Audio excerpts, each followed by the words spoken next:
Hi, welcome to Zion Church. We would love for you to stay connected with us, and we have several ways you can do this. First, you can download the Zion Anywhere app on the Google Play or the App Store. Next, you can follow us on social media at Zion Church. Have you already done it? Okay, great. Now sit back, get comfortable, and enjoy this sermon from Pastor Keith Battle. Yeah. So today I'm going to do part 2 of this series. This is how I fight my battles. Yeah. Turn in your Bibles if you have it to Deuteronomy chapter 20. Yeah. I want you to see this. If you have a Bible app, you got a phone, something with the Bible on it, turn to Deuteronomy chapter 20. They're going to come on the screen too, I think. In Deuteronomy 20, I'm going to read from the New Living Translation the first 9 verses of Deuteronomy chapter 20.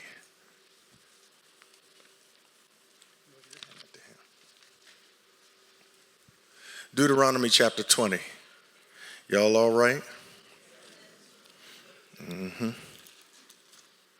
Beginning at verse 1,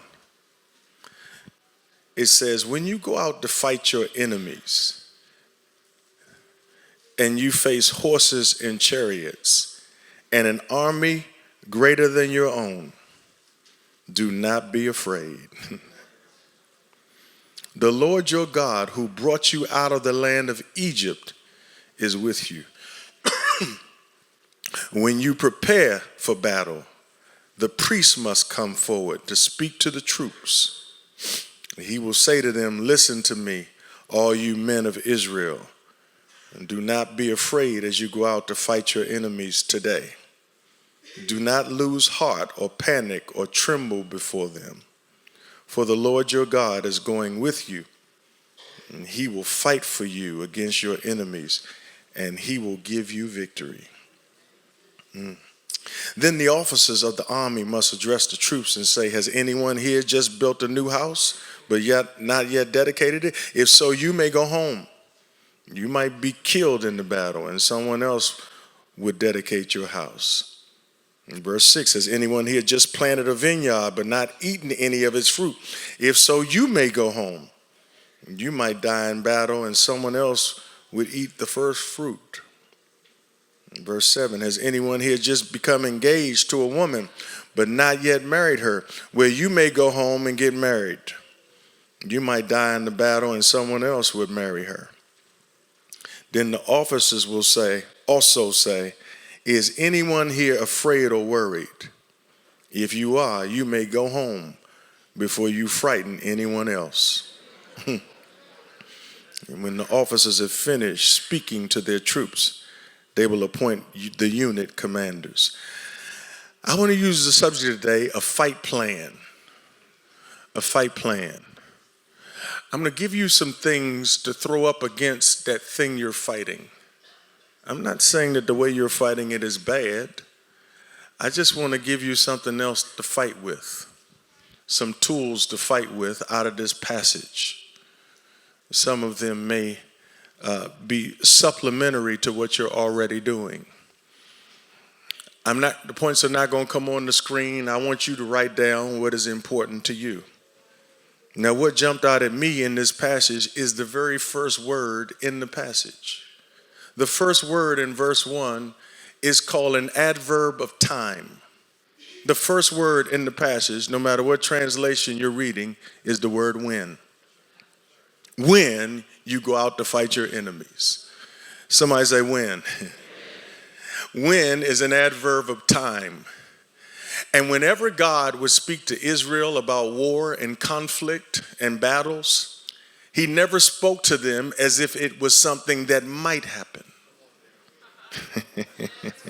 You got that already? I need y'all to come out here. You already will. It's not a possibility. It's not something perhaps may happen when you fight.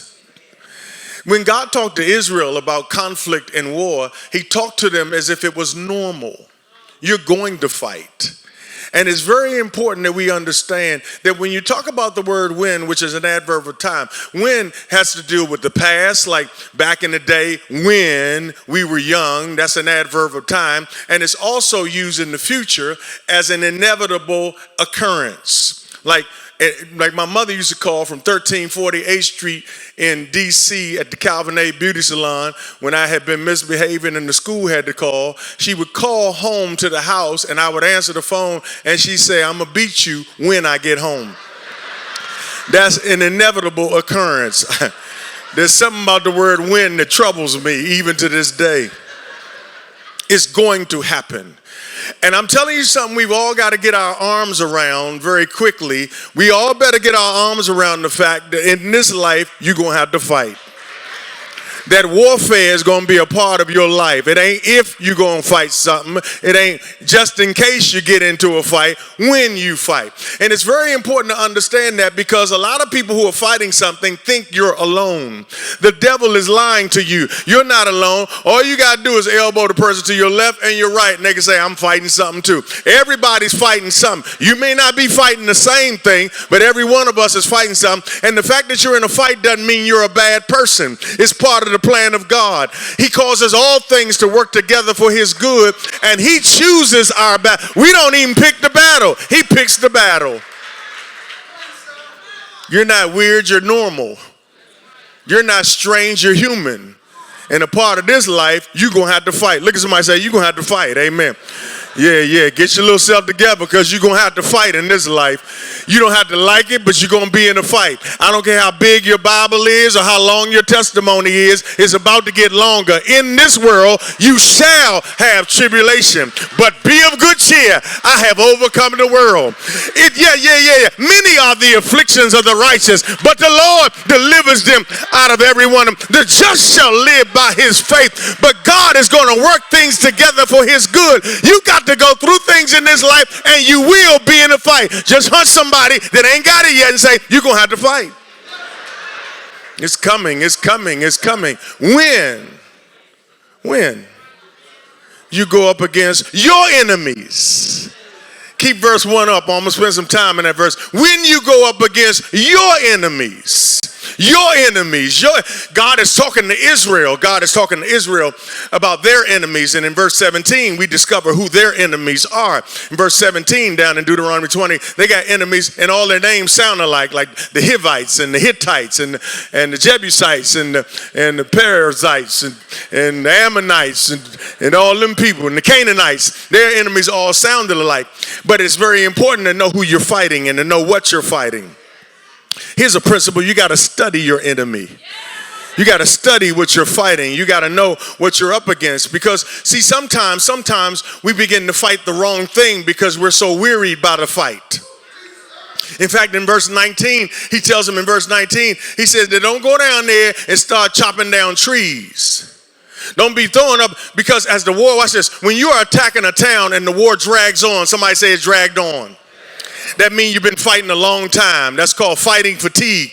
You must not go and start cutting down the trees with your axes. You may eat the fruit, but don't cut down the trees. The tree is supposed to feed you. You ain't supposed to kill it. Are the trees your enemies that you should attack them? And here's what you have to understand when you've been in a fight. Sometimes when you've been in a fight a long time, you start fighting stuff that ain't even your enemy. It's like two parents who are fighting together to advocate for their child. Two parents who are fighting together to help get their child out of trouble, maybe medical trouble or legal trouble. But the fight has been so arduous and so expensive and so exhausting and so tiring. Now y'all fighting each other. Just look at somebody next to you and say, let's fight together. Let's fight together. Let's fight together. I ain't got enough strength to fight you and this. I ain't got enough strength to fight you and the problem. Let's focus on the problem and let's fight together. It's wasted energy to chop down a tree. The tree ain't my enemy. The tree is my partner. The tree is feeding me. Now I'm supposed to be taking this axe to the problem, but I'm taking the axe to the tree. Who understands what I'm talking about here? You got to be careful that you haven't been fighting so long. You're fighting the wrong people and the wrong thing. Let's fight together. Got to study your enemy. And God says when you go into this fight, the first thing you got to fight is fear. He says, when you go out to fight your enemy, I missed something. Pastor Jeff. Watch this. He said, when you go out and fight your enemy, go back to verse 1. I'm still in verse 1. He said, let me read mine because y'all somewhere else. He said, when you go out to fight your enemy, and watch this, and you face horses and chariots. Ooh, that's good. That ain't what I was expecting. I thought we was fighting. I thought we was going like this. Y'all got other stuff. See, Israel didn't have horses and chariots. Israel, they had foot soldiers. They would fight face to face, but they went up against this enemy and they saw horses and chariots. That's a high-tech fight in that time. And sometimes you go into a situation thinking it's one thing, then when you get up close on it and you fighting something you ain't prepared to fight. See, somebody's in a battle right now that you have no background for. You have no preparation for. You have no history for. I've never faced this before. I've never dealt with this before. I had to ask the lawyer how to define the terms. I had to ask the doctor what this even is. I don't even know how to ask y'all to pray for this because I ain't never faced this before. I ain't never experienced this before. Who am I talking to in here that you're up against something so deep you didn't even know it was this deep? You had to ask the attorney. You had to ask the accountant to define the terms so you can know how to pray. You had to Google this stuff. I had to research this stuff because I ain't never fought this before. This a horse and a chariot. I thought we was going up, just going knuckle up. Y'all got some other stuff. I remember I was 11 years old. And I was in Addison Chapel Apartments off Addison Road, and that's where I grew up. And one day, I was messing with, I can't remember exactly what happened with this kid, but I was picking on somebody. And I don't think it was physical. I think I was just making fun of him. I don't remember what caused what I'm about to share with y'all, but I did something to the boy, and he said, I'm going to tell my mother. And so I probably said, I don't know exactly what I said. I probably said, well, go tell your mother. I don't care. Trying to be tough. So he went home, and I stood in front of my apartment building. And I'm standing there, and I remember when he came back with his mother. And I wouldn't have been scared because I've seen mothers before, but I ain't never seen a mother like this. This was different. It wasn't just that the woman was massive, she was also masculine. So when I saw her size and her girth, I didn't even know I was too scared to run. I didn't know what to do. Because I was talking all that trash to him, now I'm torn. And so she walks up on me, and I'm looking straight ahead, looking at her stomach. That's her. She's just towering over me, and she said, "You got something to say to my son?" Now her voice was deeper than my father's. She's already big, and I froze in my brain. All of my neural systems shut down and everything, and I didn't know what to do because she was threatening me. So at this, I'm standing in front of my apartment building, and I didn't know the Lord at this time. I wasn't saved, so I didn't know to call on the Lord. So I called on the highest name I knew at the time, and the highest name I knew at the time was my mother's. So I said, "Ma!"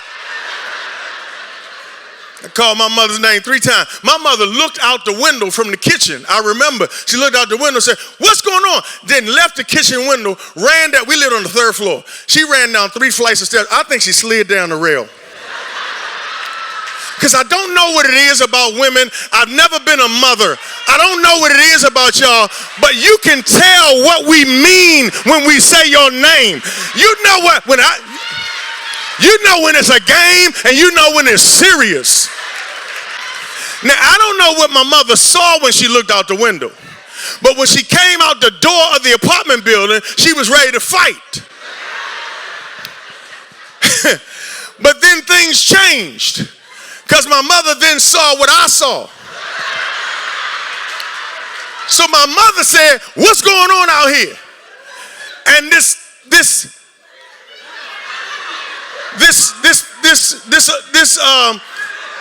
boy's parent said, "He been messing with my son." And I don't know when it changed for my mother, because she came out there to fight. But when she realized it was a horse and a chariot, she started beating me and said, boy, get yourself in the house. Out here talking trash to people. Get your butt in the house. She whooped me all the way up 3 flights of steps. Never even looked at the woman. And I said, I see what you're doing. You don't want none of the problem of that.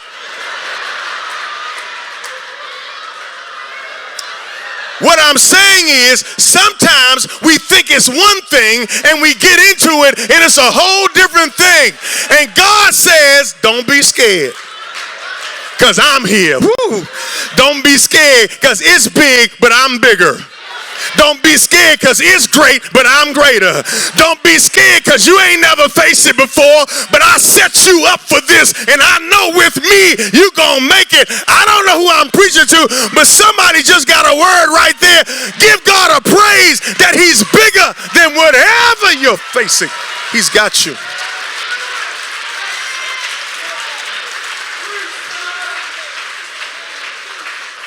Don't be scared. Don't be scared. Don't be scared. When God said don't be scared, I said it's too late. What I'm battling, it's too late. I'm scared, paranoid, panic, petrified, the whole thing. It's too late. God says don't be scared, so you got to fight fear. He says, because fear is not your friend in a fight. You don't fight well when you're scared. You have to be focused when you're fighting. You have to be confident in who you're fighting with. And he says, I'm going to give you 2 fighting tools to fight fear. Right there in verse 1. I'm still in verse 1. He says, well, the first thing I want you to do is fight fear with my presence. I'm with you. Yeah. Then he says, the second thing I want you to fight fear with is my previous work in your life. What I love about it is he doesn't just say, I'm with you. He reintroduces himself.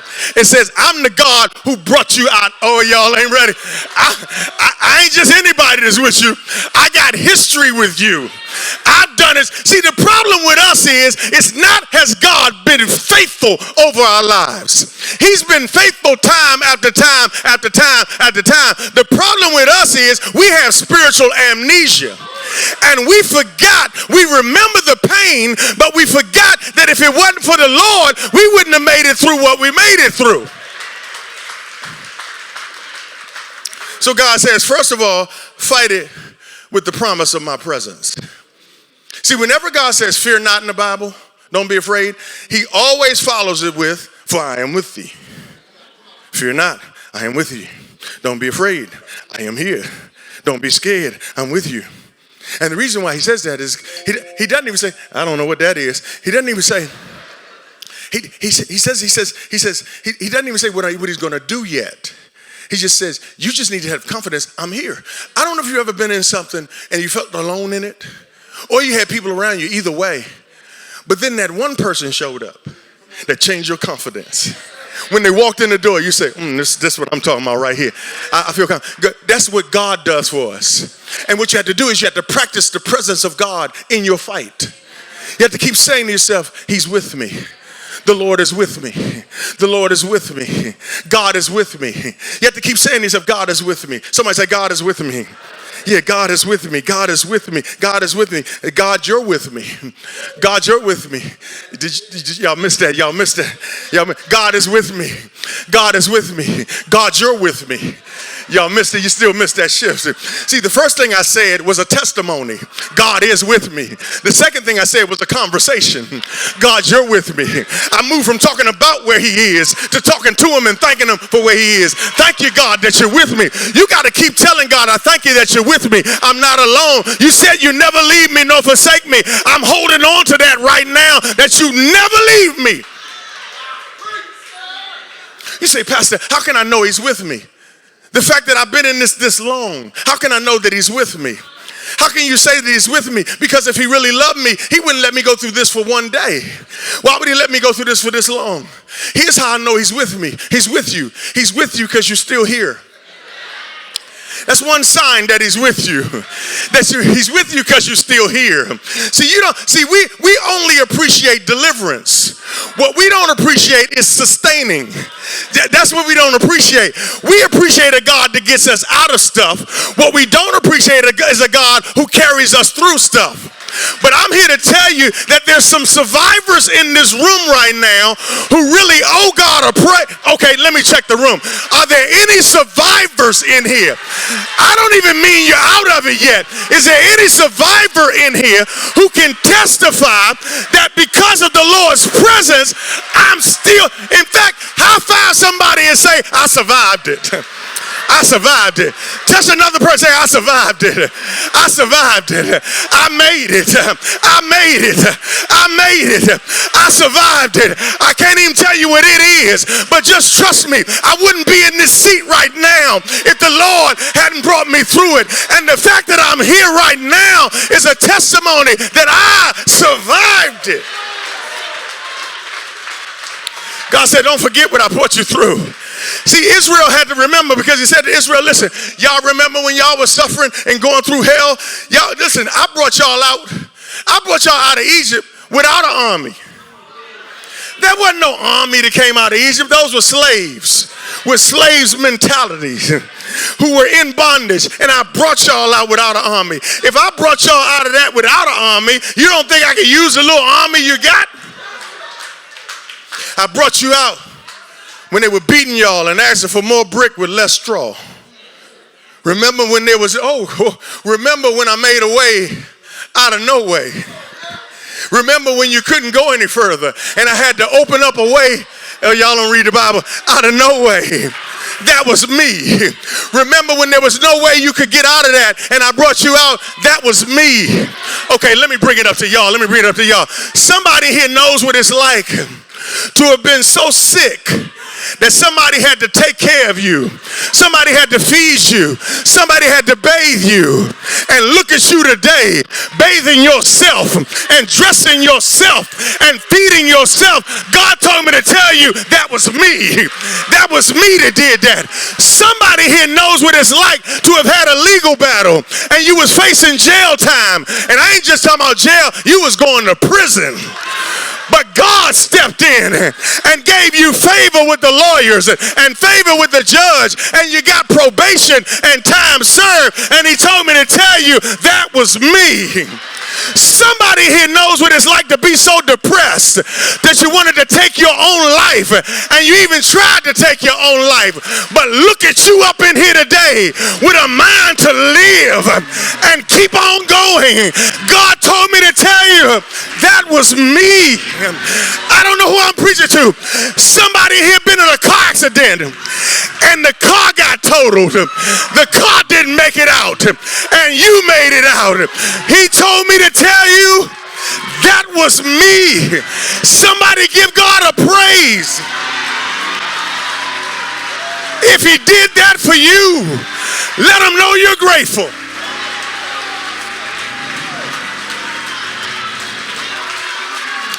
Somebody here was so broke, you had $5. You put $2 and change in your gas tank. Some of you bougie people don't know what it's like to put $2 in the gas tank. You took the other $2 and went to McDonald's and worked a dollar meal. And you had to go on $2 of gas and $2 of food for 2 days. Y'all don't know nothing about that. And look at you today, done roll up in here with a half tank of gas, food going bad at your house, got money in your pocket, and God says, don't you get cute, that was me. Somebody give him 10 seconds of praise.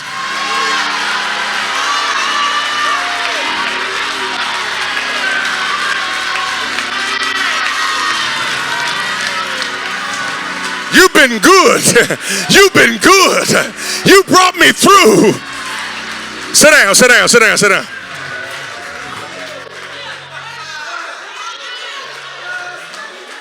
Your presence. Your previous work. Yeah. Yeah. Lest I forget.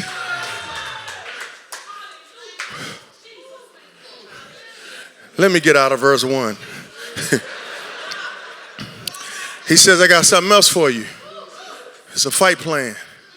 Verse 2. What time is it? Verse 2. He says, I need you, before you fight, as you're preparing, the priest needs to talk to you. Ooh. The priest's going to come in and talk to the troops. That's good right there. Don't you go out fighting without a word.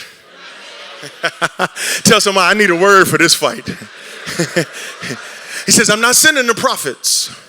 I'm not sending the prophets. I'm sending the priest. The priest was responsible for the offerings in the temple and the sacrifices in the temple. The priest is analogous to the modern day pastor. It is a person who gives instructions and guidance. It's not just a person who randomly comes through a town and gives a word and a stranger to you. It is somebody you know. Somebody you have a relationship with. Somebody said, that's my priest right there. That's my pastor right there. That's the person, that's my man of God right there. That's my woman of God right there. And I'm telling you, it is too dangerous to be in a spiritual fight without a priest or a pastor. I ain't even trying to judge some of y'all, but some of y'all got a lawyer and you ain't got a pastor. You got a dentist and no pastor. You got an accountant, a certified financial planner, and a tax advisor, and no pastor.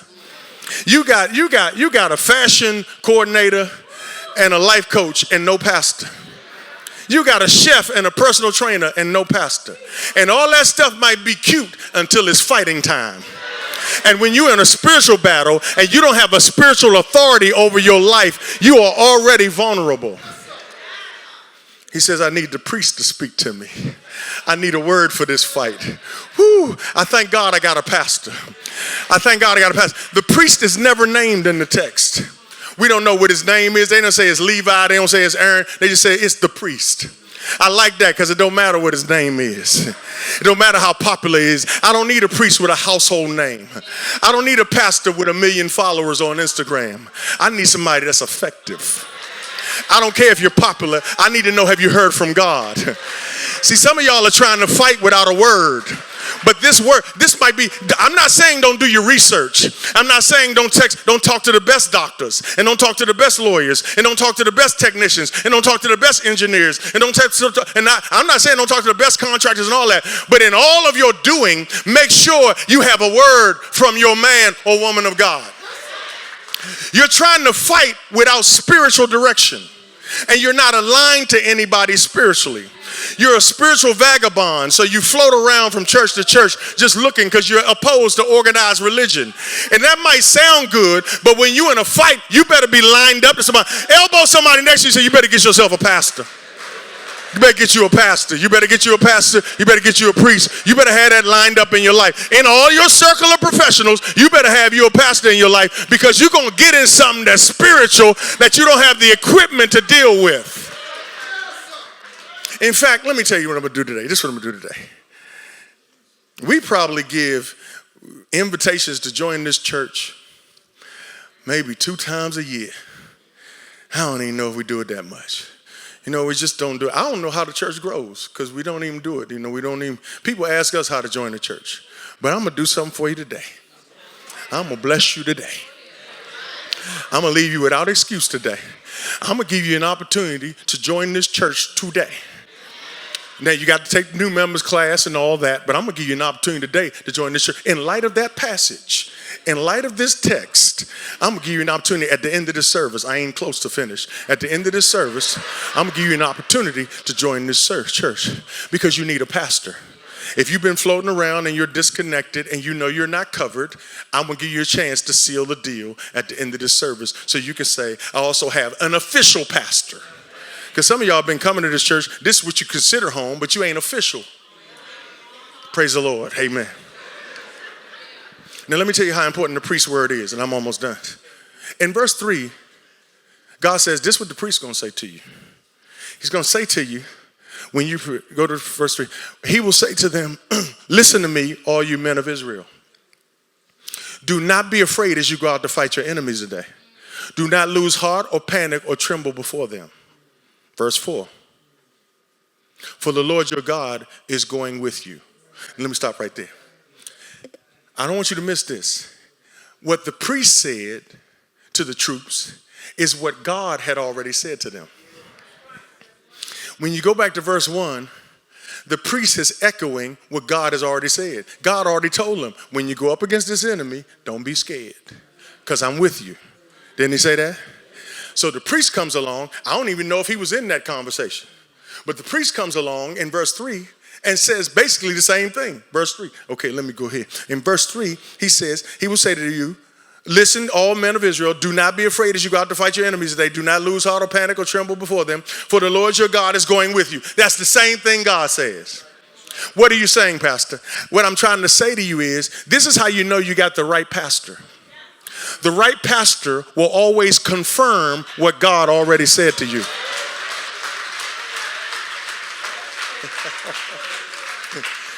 I know I'm not aligned to the right thing when there's always a collision of mystery between what I'm hearing from my spiritual leader and what I'm hearing from God. Now, let me go deeper with that. In order to have a pastor confirm what God's been saying to you, you've got to have the kind of relationship with God where there is something to confirm. What kind of time you've been spending with God? You got to have a word from God that you can see. Where people who have a right relationship with God, they spend time with God on their own. Then they come to church to have it confirmed. God, let my pastor teach me how this is all connected together.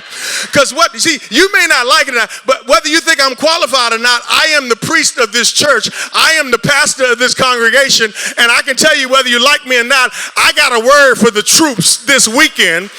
And God will use a sermon to give you guidance on exactly what you should do in a situation. So you got to have enough time with God where you're listening to him and in his word where you're getting something where it's confirmed. Because this is so important, because the priest is going to take it further and give you further application and further revelation of what God is up to. Because in verse 4, the priest goes further. He says, not only is God with you, but he's going to fight your enemy for you.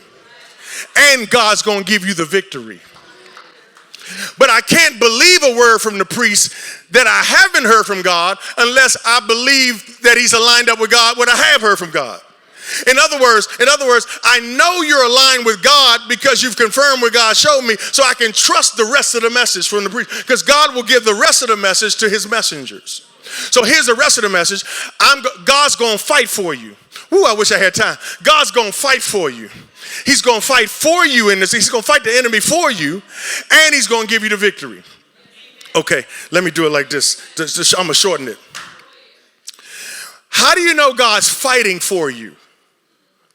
You know God's fighting for you in your battle when you're weary by the battle and punches start coming at your enemy and you ain't throw them.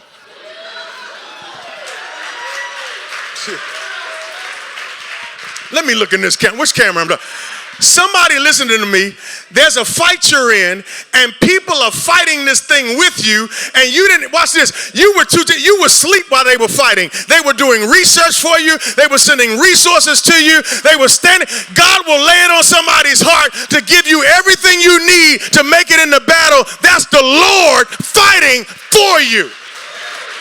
I don't care who you are. You can never say that you were alone in the battle, because God always made sure somebody showed up to fight on your behalf.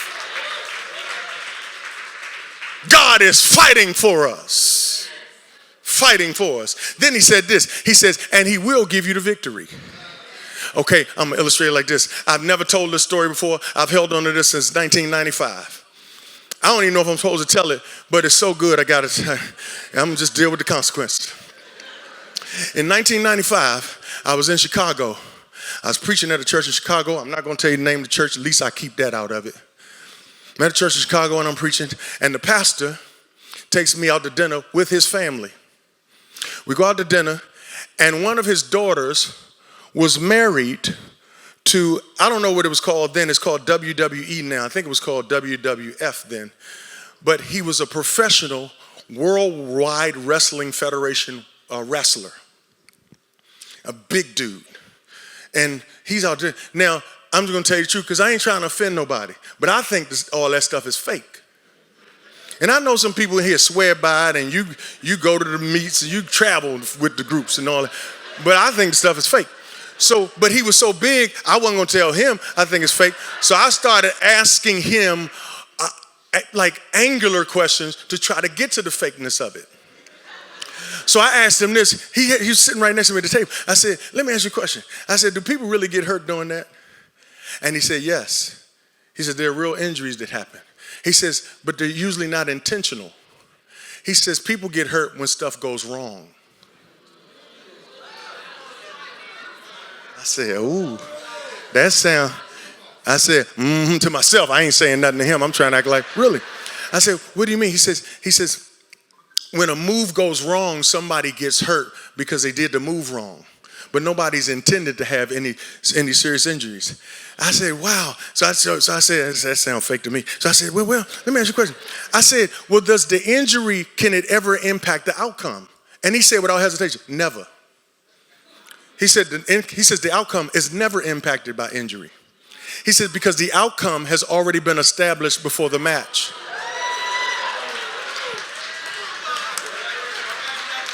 That's an F sharp right there. Look. Let me tell you what I just said. He said, I don't know if he's supposed to be telling me this. Because you know I got snitching issues. But I've held this since 1990. I have never shared this publicly. And some of y'all are mad at me right now because you got wrestlers that you believe in all that. I'm just saying, the man told me, he says the outcome has been established before the match. He says, in fact, Pastor Battle, it's not really two combatants. We're all actors. And he says, we have a script that we're following. And he says, in the locker room, you never see this, but your opponent and the referee are going over the script in the locker room. There's certain twists and plots to the performance that are supposed to happen, and we always know the outcome before we even go out in the ring. So that's never in question, even if somebody gets hurt. So let me tell you what he was telling me without telling me. He was telling me the fight is fixed. Well, I just came to tell somebody that's in a fight that if the WWE knows how it's going in before it starts, my God that has a child in a fight, he told me to tell you, not only is he in it with you, but the fight is fixed. I already know how long you're going to fight. I already know how you're going to come out of it. I already sent you help. I already determined the outcome. The fight is fixed. Somebody give God a praise that my victory is already. It's fixed. It's fixed. It's fixed.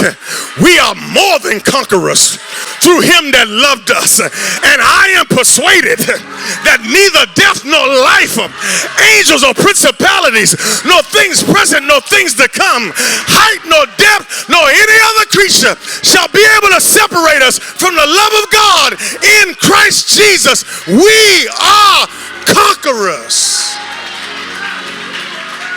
It's fixed. It's fixed. It's fixed. Let me tell you something. If I'm in a fight and I already know how it is, I ain't got to worry. You can do whatever you want. I already know how this going to end. I end up, well, you say, how do I know I'm winning? I learned this from Pastor Jeff Simmons years ago. How do you know the outcome? The outcome is always two things: my good and his glory. My good and his glory. I don't care how it looks, it's for your good and it's for his glory. And if you're mature enough, just let God know, God, you got my permission to get the glory out of this. Whatever your glory looks like, get the glory. I'm in it too deep. I'm in it too far. Since I'm in it anyway, get the glory out of this. All right, sit down. I got 10 more things I can tell you.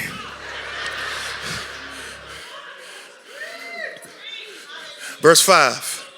I'm going to wrap this up real quick. In verse 5, the officers start talking. Y'all good? The officers start talking. The officers start talking. God has spoken. The priest has spoken. Now here come the officers. The officers speak up and they say, all right, anybody here built a house and didn't dedicate it? You can go. You might die out here. Somebody else dedicate your house. Anybody here just start a business? You start opening up a vineyard and you ain't collected the first fruit yet? Go home. You might die out here. Somebody else eat the first fruit. Anybody here booed up? But y'all ain't consummated? I know what's on your mind. Going home. You might get killed out here. Somebody else get your wife. And the thing messed me up, Jeff, because I said he didn't mess up the whole environment of the whole text. Not once did God or the priest say anything about dying. Now here, I got mad. I said, look at all this. Here they come. It's like an officer in the church. They come in here and just shut everything down. I'm sorry. I'm just thinking historically. Amen. I just said, how they going to come in here and put all that negativity in this? I said, ain't that something? You get a word from God and here comes somebody with something negative to say to scare you. And I kept looking at the past. I said, it's so negative. And then I kept looking and I kept looking and I kept studying it. And then God showed me they're not negative. They're actually helpful. What the officers are doing is purging the troops. And what the officers are doing are getting rid of people who are distracted.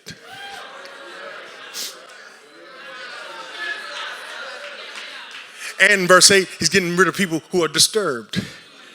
He says in verse 8, any of y'all scared? Get out of here because you're going to scare everybody because fear spreads. So the officers come around and they bring order to the fight. They're saying, I got to get people who are distracted out of here because you got something else on your mind. You got a real estate deal on your mind. You got a business opening up on your mind. You got a loving relationship on your mind. And this fight is too important for me to be fighting with somebody that it don't mean to you what it means to me. Have you ever been working on something and somebody else wasn't as serious about it as you? And you putting your all into it and they half-stepping, they online, they playing on their phone, and you're like, never mind, it's good. You're going to do what you've been doing. This means too much for me. It's like coaching a team or being on a team and you made it to the playoffs. You made it to the playoffs and everybody's working hard to win at this level, and they're running sprints and they're looking at film and they're doing all the extra work and putting up shots, Brian. But then there's one cat who seems disengaged and seems disinterested and is not really motivated. And he even says, it ain't nothing but a game. And he sounds like he's deep and he sounds like he's profound, but I'm telling you, he's a problem. You need to tell anybody, say, it's just a game. Well, don't play with us because it means more to us. We're trying to win. And what they're doing is they're getting everybody distracted off the team. Because the last thing you need in a fight like this is somebody who's not as serious about what you're fighting as you are. If you're scared, go home. And then watch what he does. Last verse, I'm done. I'm going to go on this. Last verse. They says, and then the officers set up unit commanders. After they purged the team, they set up unit commanders. Now understand this. This is not a new army, but it is a new battle. They've had fights before, but this is a new fight. And what he's saying is your old role will change because this is a new fight. And what you have to understand is when you're in a new fight that you've never fought before, you got to be flexible because your role might change. See, when things were all well, you used to just put the groceries away when they got home. But now that the cook is sick, now you got to put them away and you got to cook now. Somebody say shift. See, it used to be all you had to do was work your little part-time hustle and your contribution financially to the household didn't matter. But now it's a new fight. Now you got to go out and get yourself a full-time job with benefits. And I know you don't like it, but suck it up. It's a new fight. Shift. Who am I talking to in here? There's a shift, and you got to be flexible enough because I know you're used to doing what you've always done, but this new fight will require something different from you. I got to go. Stand up. I'm going to finish. I'm just going to stop right there. Thank you so much for joining us. We hope you enjoyed today's sermon. If you would love to help us reach more people just like you, we encourage you to visit the church website and click the Give button. And if you need a double dose of sermons, don't worry. You can watch all the past sermons online as well. And as always, we hope our ministry has allowed you to experience God, engage in the community, empowered to serve, and equipped for ministry. Until we meet again, God bless.